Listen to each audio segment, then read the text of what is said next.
ఆ మాట తప్పిందంటే కొరడాతో కొట్టి చంపేస్తారమ్మా. కోరి నిన్ను కోడలిగా తెచ్చుకుంటే నా ప్రాణాలు తీస్తావా చెప్పు? అందుకని నన్ను చచ్చిపోమంటారా? నా వల్ల కాదు. ఇంట్లో ఎంతమంది ఉన్నారు?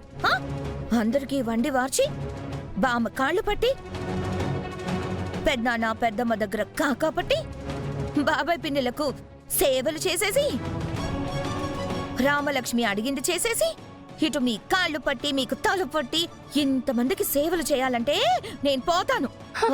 అయ్యో అయ్యో, అరవకి అరవకి అరవకు. పార్వతి ఏంటిది ఇలా మాట్లాడుతుంది? దీని మాటలు వింటే నాకు ఈ రోజే కొరడా దెబ్బలు తప్పేలా లేవు. మరేంటి? నన్ను ఇంటికి కోడలుగా తీసుకొచ్చారా లేదా పని మనిషిగా తీసుకొచ్చారా?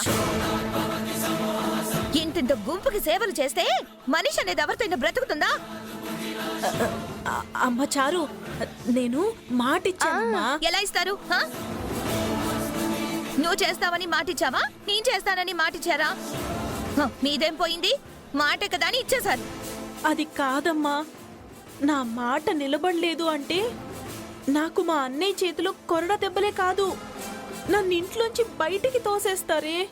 అందుకని నేను పన్నాళ్ళ బ్రతకాలా? నా వల్ల కాదత్తయ్యా. మీ ఇష్టానికి మిమ్మల్ని ఎవరు మాట ఇవ్వమన్నారు? మీరు చెప్పిన పని చేయడం నా వల్ల కాదు. వెళ్ళండి. చారు చారు చారు, నీకు దండం పెడతానే, గట్టిగా అరవకు.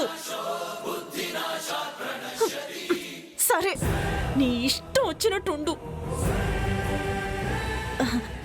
కాకపోతే కాస్త నేను చెప్పినట్టు నువ్వు నడుచు. మళ్ళీ చెప్పినట్టు అంటారు? ఏం చెప్పారు? రా రా పార్వతి.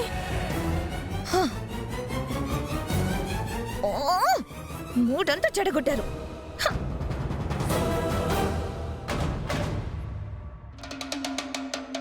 ఏంటి పార్వతి అది అలా అరుస్తుంది? నిన్నటి దాకా అత్తయ్య మీరేం చెప్తే అది, మీకు బంగారం ఇస్తాను, మీకు ప్రాణం ఇస్తాను అని కబుర్లు చెప్పి పెళ్ళవగానే అలా మారిపోయిందేంటి? ఏమో వదినా, అదే నాకు అర్థం కావట్లేదు. ఎందుకు అర్థం కాదు? ఎందుకు అర్థం కాదు? నువ్వే కదా చెప్పావు మా చారు అలా, మా చారు ఇలా అని. మరి ఇప్పుడు అలా అరుస్తుంటే ఏం మాట్లాడవే? నోట్లో నాలుక లేనిది కదా అనుకుంటే నాలుక కాదు, నోట్లో మైకే మింగేసినట్టుంది. నాకొకటి అర్థమవుతుంది పార్వతి, ఇది నన్ను ఎక్కువ రోజులు బతకనిచ్చేలా లేదు. అమ్మో, దీని మీద నమ్మకంతో మా అన్నయ్య ముందు నోటికొచ్చిందంతా చెప్పాను. అందులో ఒక్కటి కూడా నిలబెట్టేలా లేదు. అయినా మనం మాట్లాడుతున్నాం కదా పార్వతి, అదేంటి అలా అరుస్తుంది? అయ్యో, నా కొడుకు పట్టించుకోలేదన్న బాధలో ఈ రోజు అలా మాట్లాడిందా? అసలు తన మాట తీరే అదేనా? నాకేం అర్థం కావట్లేదు పార్వతి. అబ్బా, అయ్యో.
వాటిని విసిరి నేనే బయట పాడేశాను.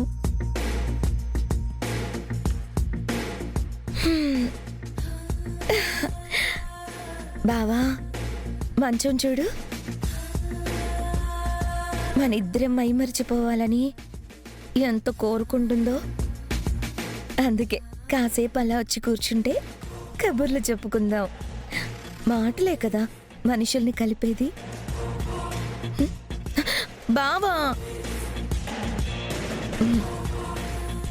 బయటికెళ్తే నీ పరువే పోతుంది.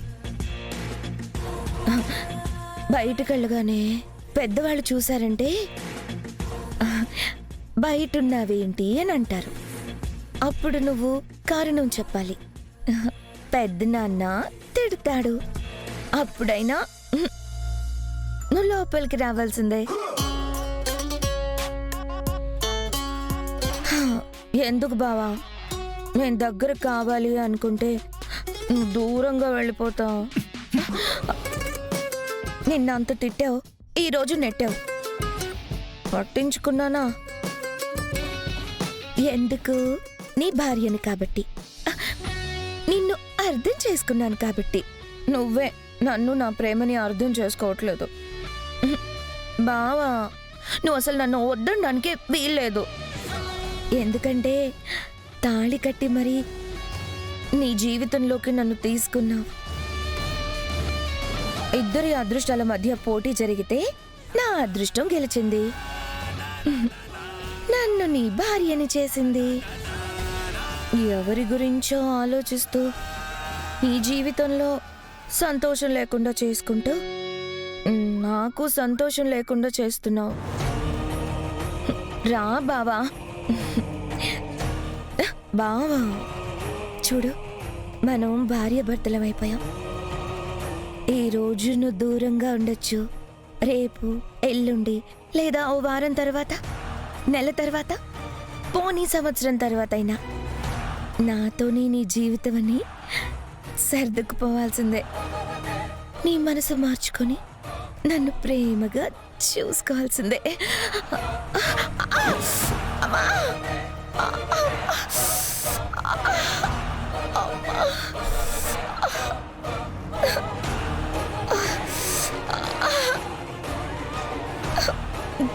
ఏంటి బాబా ఇది? చూడు, రేపు, ఎల్లుండి, లేదా ఓ వారం తర్వాత, నెల తర్వాత, పోనీ సంవత్సరం తర్వాత అయినా మన మధ్య బంధం ఇలాగే ఉంటుంది. నువ్వక్కడే.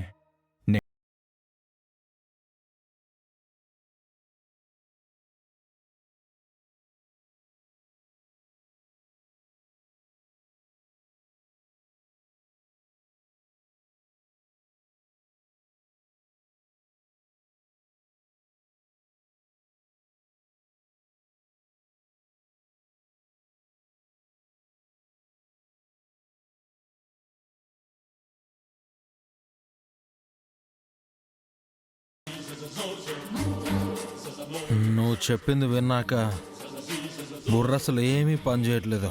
నా పరిస్థితి కూడా అదే. అయినా ఆయనేంట్రా నాతో రామలక్ష్మి పెళ్ళి అన్నాడు. చదువు పూర్తి కాగానే పెళ్లి చేస్తామన్నాడు. అలాంటిది వాడు వెళ్ళి అడగగానే ఎలా వాళ్ళిద్దరిలోని ఓకే అంటాడు? నువ్వేం బాధపడకు. ఎప్పుడా రఘురాం దొరుకుతాడా అని ఎదురు చూస్తున్న నాకు భలే దొరికాడు. ఇప్పుడు చెప్తా. ఉండరా, నా బాధ నన్ను చెప్పుకొనివ్వకుండా. సరే చెప్పు చెప్పు. అసలు వాడెళ్ళి అడగడం ఏంటి? ఆయన ఓకే అని సింపుల్గా అనడం ఏంటి? మధ్యలో నేనేమైపోవాలరా? నా లైఫ్లో అది చదవాలి, ఇది చేయాలని ఎలాంటి గోల్స్ లేవురా. అలాంటిది లైఫ్లో ఫస్ట్ టైం రామలక్ష్మిని పెళ్లి చేసుకోవడమే నా గోల్ అనుకున్నాను రా. అలాంటి నన్ను కాదని శౌర్యగాడితో రామలక్ష్మి పెళ్ళికి ఓకే అని ఎలా అంటాడు?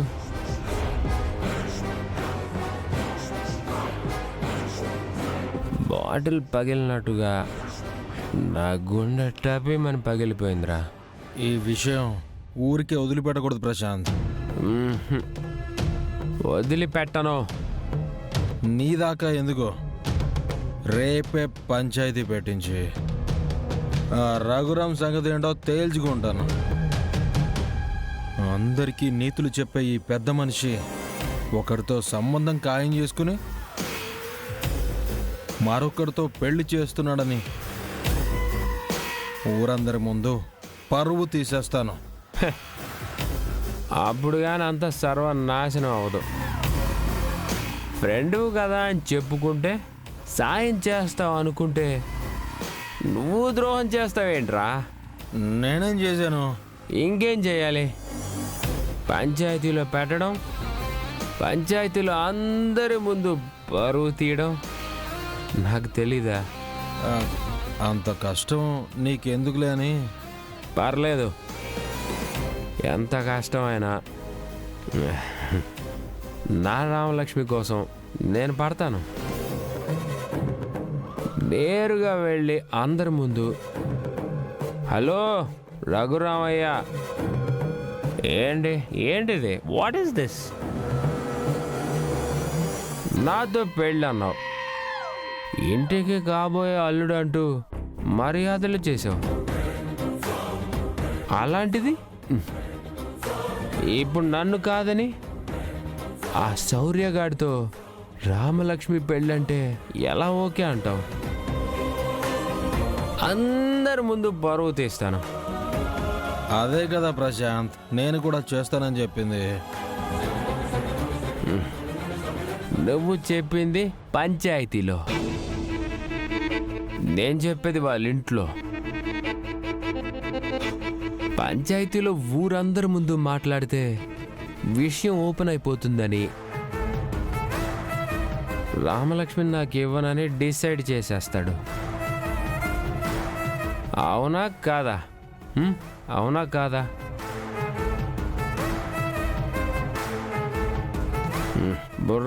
బుర్ర వాడాలరా. అందుకే ఇంటికి వెళ్ళి ఇంట్లోనే తేల్చుకుంటా. ఏంటి ఇప్పుడా? తాగి ఇలాగా? ఇప్పుడు కాదు, ఇలా కాదు, రేపు. మందు దిగాక ఈ పౌరుషం కూడా మత్తులో దిగిపోద్దేమో కదా. అందుకే నేను వెళ్ళను, మా అమ్మని నాన్నని పంపిస్తా. వాళ్ళే తేల్చుకుంటారు. బుర్ర వాడాలరా. అప్పుడు కూడా ఒప్పుకోలేదంటే? అప్పుడు డైరెక్ట్గా పంచాయతీలోనే. నువ్వు అవసరం లేదు, నేనే అందరి ముందు ఈ పెద్ద మనిషి ఇలా చేశాడని పరువు తీసి పారేస్తా.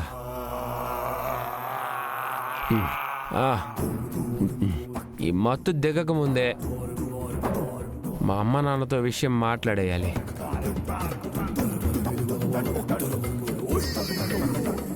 బాయ్. రై రై రై ప్రశాంత్ ప్రశాంత్ ఏంట్రా, మంచి అవకాశం దొరికిందనుకుంటే వాడు వద్దంటున్నాడు. సర్లే, వాడేదో చేస్తానంటున్నాడు కదా, చేయని. రేపటి వరకు చూసి వాడేం చేయలేదంటే మనం ఊరుకుంటామా? ఆ రఘురామ్ అంతు చూడమా? చూస్తాం.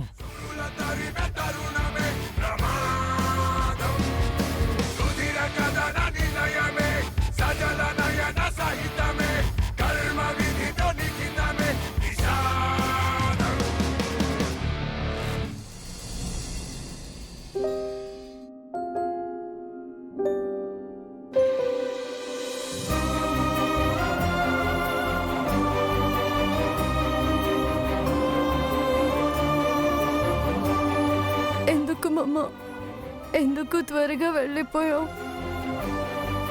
ఇలా మా కష్టాల్ని చూడాల్సి వస్తుందనా? నేనున్నానమ్మా అని పెద్దమ్మ నన్ను ఇక్కడికి తీసుకొచ్చినందుకు అంతా బానే ఉంది. అందరూ బాగా చూసుకుంటున్నారు.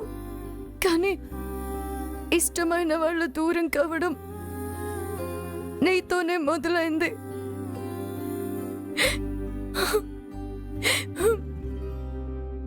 ఇప్పుడు శ్రీను దూరమయ్యాడు.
అంటుంటే చాలా బాధగా ఉంది. డాడీ అసలు ఎక్కడున్నారో ఏమయ్యారో తెలియట్లేదు. డాడీ గురించి ఆలోచిస్తూ నిద్ర పట్టక బయటికొచ్చాను. చిన్న మామయ్యకి ఏం కాదు, నువ్వేం టెన్షన్ పడకు. పెద్ద మామయ్య మీ డాడీ ఎక్కడున్నా వెతికించి తీసుకొస్తానని చెప్పారు కదా. పెదనాన్న మాటలు ధైర్యాన్ని ఇస్తున్నా డాడీ ఆలోచనలు నన్ను భయపెడుతూనే ఉన్నాయి శ్రీను.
ఆ ఆలోచనలు ఇంకా బాధ పెడతాయి కానీ ఆనందాన్ని ఇవ్వవు.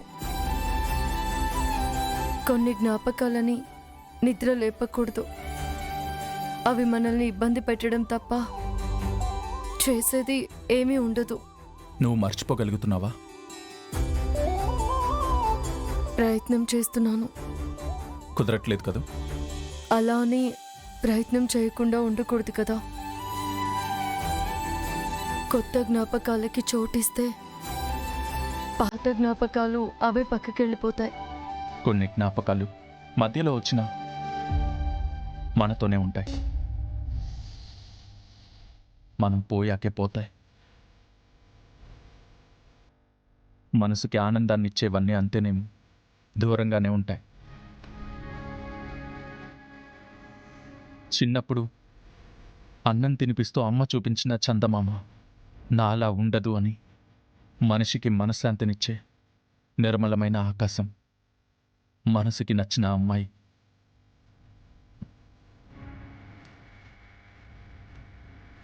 ప్రశాంతత కోసం వచ్చి నన్ను చూసి ఆ కొంచెం ప్రశాంతతని కూడా పోగొట్టుకుంటున్నావు శ్రీను.